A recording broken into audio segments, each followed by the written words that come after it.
Yo, bu App Center. O'qiysizmi, o'qimaysizmi? Muhimi, o'z hayotingizni o'zingiz boshqaring.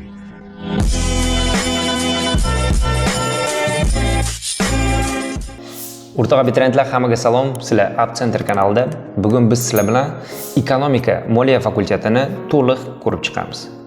Bugun ko'rib chiqamiz, ekonomika fakultetida o'qiganingizda qanaqangi yo'nalishlari bor o'zi, направлениялari, qayerlarda ishlay olasiz.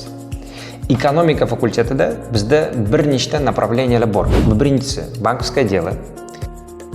Ikkinchisi bu finans kredit.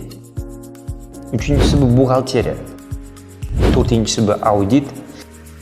Beshinchisi bu mirovая ekonomika. Siz aytaylik ekonomika yo'nalishini diplomini olganingizdan keyin siz mana shu yo'nalishlar bo'yicha ishlay olasiz. Banklarda finans kredit bo'limida bankda ishlasangiz bo'ladi yoki buxgalterlik qilsangiz bo'ladi.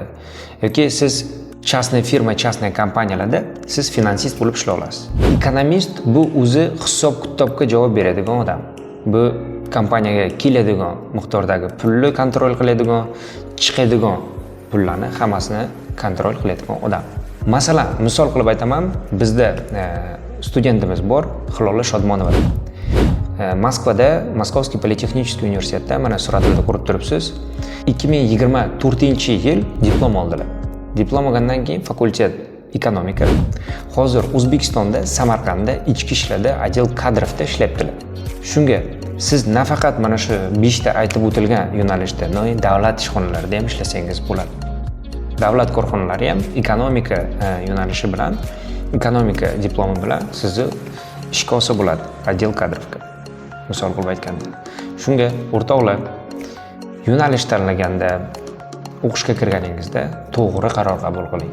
Bizdan maslahat, sizdan to'g'ri qaror qabul qilish. Savollar bo'lsa, kommentariyaga yozib qoldirsanglar bo'ladi. Sizlar bilan keyingi videolarda ko'rishguncha.